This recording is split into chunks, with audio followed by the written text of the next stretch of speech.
بسم اللہ الرحمن الرحیم۔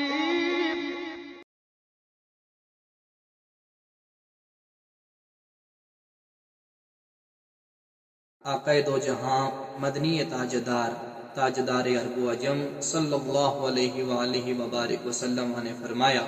کہ جب بندہ مر جاتا ہے،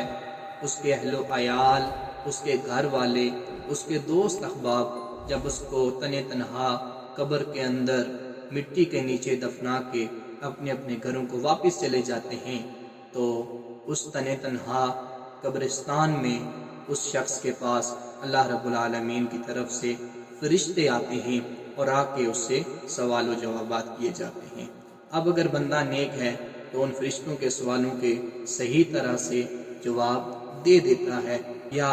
اس نے زندگی میں نمازوں کی قضا نہیں کی، یا اس نے اپنی زندگی میں روزوں کو کبھی نہیں چھوڑا، یا اس نے اپنی زندگی میں صلہ رحمی کا دامن کبھی نہیں چھوڑا، یا اس نے اپنی زندگی میں تلاوت قرآن پاک کو کبھی نہیں چھوڑا، تو یہ جو نماز ہے، یہ جو روزہ ہے، یہ جو تلاوت قرآن پاک ہے، یہ جو اس کی صلہ رحمی ہے، یہ اس کی قبر میں بھی اس کا ساتھی بن کے اس کی سفارش کرنے کے لیے پہنچ جاتے ہیں۔ آقا دو جہاں مدنی تاجدار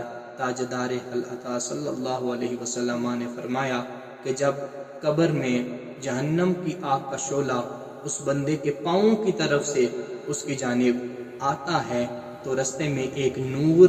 اس بندے کے اور اس آگ کے شعلے کے درمیان حائل ہو جاتا ہے، اور وہ نور کہتا ہے، اے آگ، تو اس کو نہیں چھو سکتی؟ تو وہ جہنم کی آگ اس سے پوچھے گی کہ میں اس کو کیوں نہیں چھو سکتی؟ تو کون ہے جو اس کی سفارش کرنے کے لیے اس کی قبر کے اندر تک آ گیا ہے؟ تو وہ نور کہے گا کہ میں اس بندے کی نمازی ہوں، کیونکہ یہ زندگی میں نمازیں پڑھنے والا تھا، اس نے کبھی بھی نماز کو قضا نہیں کیا تھا۔ اب وہی آگ کا شعلہ گھوم کے جب دائیں طرف سے اس بندے کی جانب آئے گا، حملہ کرنے کے لیے آئے گا، تو وہاں پہ بھی ایک نور آ کے حائل ہو جائے گا، اور وہ نور کہے گا، اے جہنم کی آگ، تو اس بندے کو کبھی نہیں چھو سکتی۔ اب وہ جہنم کی آگ پوچھے گی کہ اب تو بتا کہ تو کون سا نور ہے جو اس کی سفارش کرنے کے لیے اس بندے کے قبر کے اندر آ گیا ہے؟ تو وہ نور کہے گا کہ میں اس کے قرآن پاک کی تلاوت ہوں،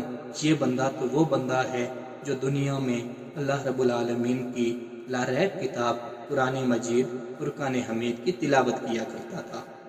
حاضرین کرام، آقا دو جہاں صلی اللہ علیہ وسلم کا فرمان مبارک کہ جب وہ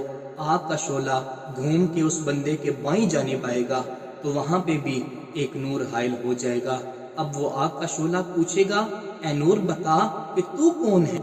تو کہاں سے آ گیا ہے؟ تو وہ نور کہے گا کہ میں اس کی صلہ رحمی ہوں۔ حاضرین کرام، صلہ رحمی کا مطلب یہ ہوتا ہے کہ آپ توڑنے والے نہ ہوں، بلکہ آپ جوڑنے والے ہوں۔ آپ دو ٹوٹے ہوئے دلوں کو جوڑیں گے تو یہ صلہ رحمی کے زمرے میں آ جائے گی۔